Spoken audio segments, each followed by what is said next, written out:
Hello, my name is Matt1, and today we're going to talk about the return of Flash and Arrow, and a review of One Punch Man, first episode. Also, I'm going to make a part 2 to this, so because of some things that were revealed for some Power Rangers, Super Sentai, Kamen Rider, and other figure art as well. And also, I saw the Boruto movie on Saturday. Make sure to subscribe for that review during this week.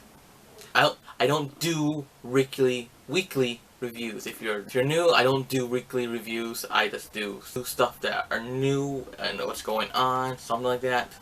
Since the Flash and Arrow's new, I'm talking about that. So yeah. So let's get to Flash now. So the start of the new season of Flash was kind of confusing a little bit. I thought it was either a dream or whatever months later, like 3 months later, whatever. Turned out to be a dream. I thought the moment I thought it was a dream was when I saw Harrison Wells. When I saw Eddie, it was just like I forgot that Eddie died, but because yeah, they're related. Harrison and him are related. I should got that point that he died, but my breaking point of that dream sequence that when I saw Harrison Wells. And he also stand up, and that freaked me out too a little bit. But so Barry was just daydreaming in the office where all his friends used to be. So he's been doing all this work by himself for the past months, or whatever, ever since he saved the city, or Ronnie saved the city because he went supernova. Team Flash is split up. Cisco is working with Joe, building weapons against metahumans, and Caitlin is working at Mercury Labs, doing like other sciencey stuff. So like since Flash saved the city, Central City want to have a operation for the Flash. Barry doesn't want to go, but Iris persuades Barry in trying going, and he does. So Barry actually ends up going, and it gets crashed by the new villain, Atom Smasher.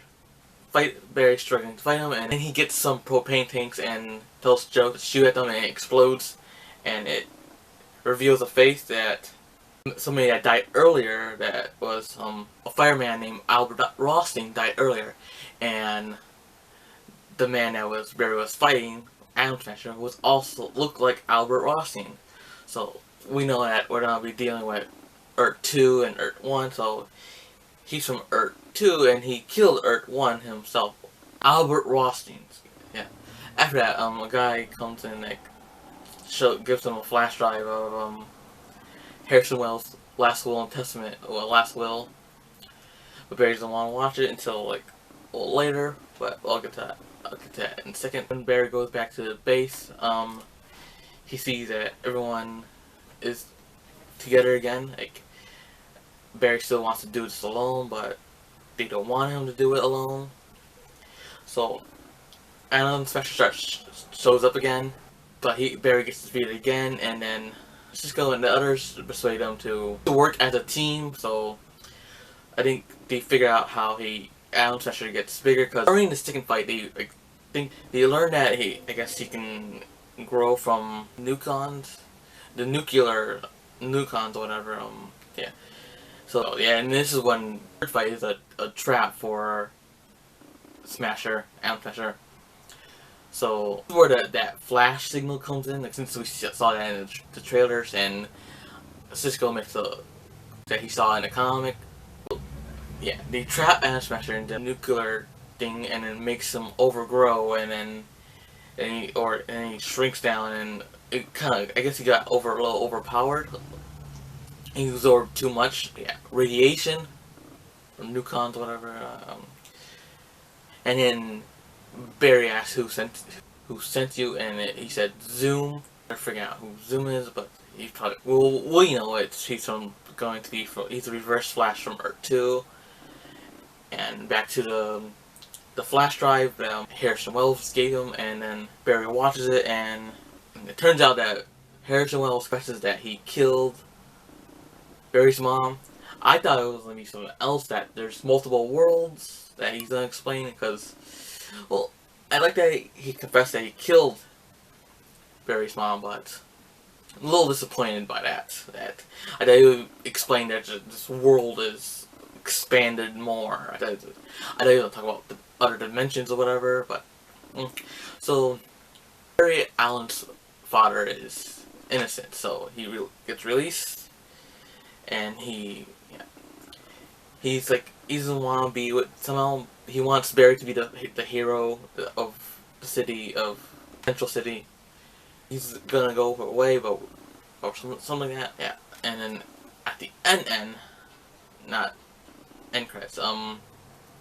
We get to see Jay Garrett for the first time in the show. Yeah, and that was pretty exciting to see Jay. And I can't wait for episode 2. So I give this episode of Flash, I think 8.5 out of 10 probably. I can't wait to see more.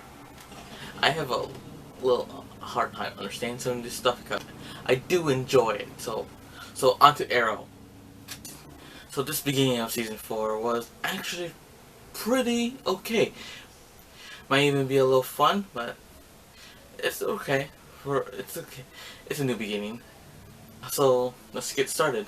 So Oliver and Felicity are living their suburban life in Coast City, and yeah, and also Oliver's planning a surprise propose to Felicity.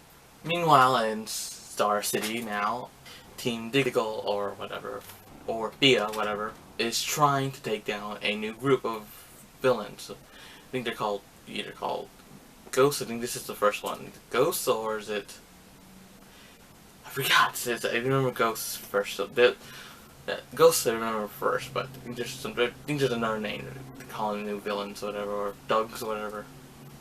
And they're having a hard time taking them down because they're very skilled and they're very skilled and tough. So Laurel, or I'm having bad pronunciations, but I think I'm saying that right, or wants to bring Oliver back to help them, but Diggle doesn't like it. He thinks it's a bad idea, but they went behind his back anyway. So during when they're bringing it back, Oliver's a surprise Felicity with the wedding ring with some souffle, with the wedding ring in the, I think it's a souffle, whatever. And yeah, they end up crashing their night or whatever. And well, actually, Felicity wants to go back because she misses doing all that technological stuff for them. And Oliver just doesn't. He wants to be new, whatever. Meanwhile, all the town council having a discussion about this new enemy and new threats. This new enemy or threat to the city. How they should take it down. What should we do? Until we see our new villain, Damien Dark. He says that he can fix the city. You need me, whatever. Like someone, like all, I think mostly all of them were against it. So Laurel and they bring Oliver back, and Oliver says it's the one-time thing, and yeah, and also Felicity has been helping them for a while behind Oliver's back, and Oliver doesn't like it, but he wants to get this stuff through and done all over. Until like when they go into the people's warehouse and we see Damien Dark and he's behind all this stuff that they're doing. And then they see Dark do some suck absorbing stuff, like drain the life out of people. But yeah, and yeah, oh yeah, they fight a little bit, and we see that Thea's getting out of control a little bit, and until Oliver says, "Stop it," whatever, and police show up, and they have to scatter. Yeah, and they also one wants to know what happened to Dark is doing to that one guy. Is it magic? Is he metahuman? Whatever. They're questioning that. So, and they find out what he's gonna do later with the new train. Whatever. I think they were. He had like I think he had explosives on the train, whatever. So, and also Felicity says that Cisco made you a new suit, and this is when we get the new suit that comes in.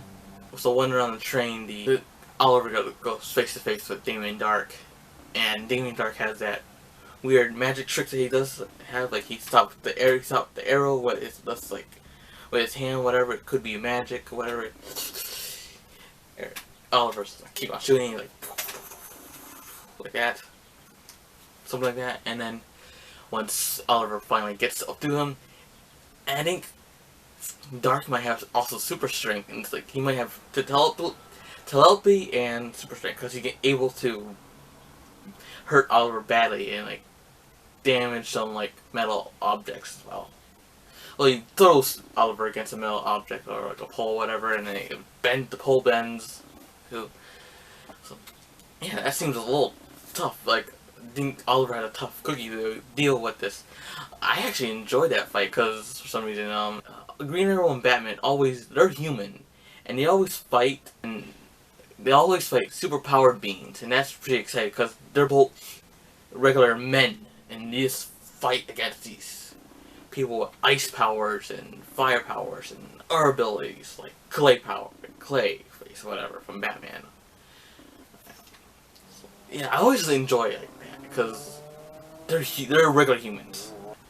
So when Oliver and Diggle get off the train, they decide to explode the train, and this is when we see the first trick arrow of the series. Cause I don't know if we saw any trick arrows last season. I didn't watch last season, or I don't know if I don't remember if there are any trick arrows before that. But I want to see like, it was an explosive arrow, but I want to see more trick arrows. Like I know on. Because Batman and Green Arrow are supposed to be like almost like the same.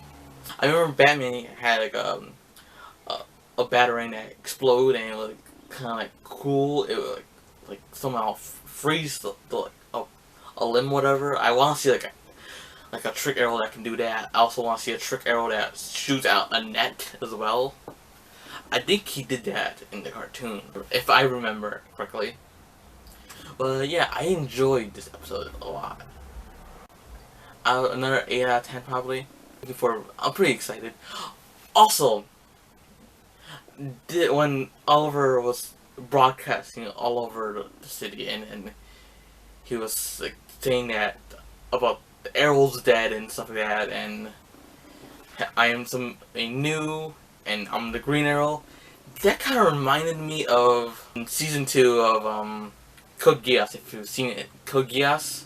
It reminded me when Lelouch came back as Zero, but he didn't. Yeah, and he said that he's still the same person or whatever from someone, yeah, like that. But this is a lot different. Lelouch didn't say that he's Black Zero or whatever or something like that. But like it reminded me of that moment from Code Geass. But yeah, and when he said Green Arrow, I was like excited to see like, yes. Be more Green Arrow, whatever. Pretty excited for all of us. For me and for can't wait to see more. Especially more superpowered beings if we have any more. Pretty good. Moving on to One Punch Man. So the main character is Saitama, and he is OP, man. From the beginning of the episode, like, he's fighting this one monster or alien that looks like Piccolo, but it's blue, and he has no pants on it. That's a little distracting. And, like, the monster's, like, talking about, like, how humans should, like, be just destroyed and extinguished, and then, like, Saitama just, like, boom, bashes him to a billion pieces. And it's like, and then Saitama goes on goes on the floor. It happened again. He actually trained enough to like until he's like the strongest man in the world, basically. Like, which he is. He just punches them with one punch. No wonder it's called One Punch Man. And we also get to learn about like how in his past, like he was like facing this like I guess he was like a normal person. He had hair at the time. Like he fought this crab monster or whatever. He wanted to like know about. He wanted to feel the thrill of the fight. He was also helping this little kid that has a booty chin, like an actual big Peter, like a bigger Peter Griffin chin. Like if you've seen Peter Griffin, he has like a little booty chin, but this one's like big and just over redonkulous funny. This is what this anime is about. It's just action and the comedy. Like this is very good, fun to watch. So he rips out the crab. It's a crab monster. He rips out the crab monster's eye and just tears out all of his like crab organs. Like, what the hell? This is pretty awesome. Like, what the what? So like the next fight in this series, like in this episode, it was him facing like a giant that this guy that wanted to be like keep on being strong. He looks strong enough, but his brother is a scientist, and then he gives him a elixir that will be a massive titan giant. And when Saitama goes on his shoulder, his brother's also on his shoulder, and the giant guy also ends up killing his brother instead of Saitama, because like his brother says attack that guy on your shoulder, and then he didn't. I don't know. He's pretty stupid. He just attacks him, and he just ends up crying like, "I will revenge you," whatever, something like that. And he's yelling, and Saitama's just like that, being like, "You're freaking annoying." He managed to like throw Saitama like down. Like the guy made a crater with his fist, like. But then Saitama somehow can survive massive blows, and I guess he can float too, I think, or was he jumping, whatever. He punches him again, but one punch, like, whoa! He's a big ass giant. He just punches it. The next fight was like him fighting like underdwellers, like trying to take over service, and then he likes this fight because like even though he's knocking them out a lot, knocking them out, he likes the thrill of this fight, and then that ends up being just a dream. But then real underdwellers come out, but then they're weaklings. So it looks like he's overpowered. He doesn't get the fights that he wants to have, like if Goku, like in how in Goku, whatever. He can probably beat up Goku or Superman as well. Saitama, One Punch Man. Yeah, so I had very much fun with this anime. I'm looking for more. I also read the manga like after I watched the episode. It turns out that it's like the first episode is multiple chapters. And when they showed it to Saitama's past, they didn't do that weird black stuff that they have for the panel when you see a chapter. Yeah. I found that kind of weird, but I enjoyed this anime a lot. I'm probably just gonna watch the anime. I don't know if I'm gonna read the manga. Something be continues in an episode. I'm probably just gonna read the manga just to like see what happens. I'll see you in the part 2 video. If not, please comment, like, subscribe. I've been Arrow+One, and One Punch!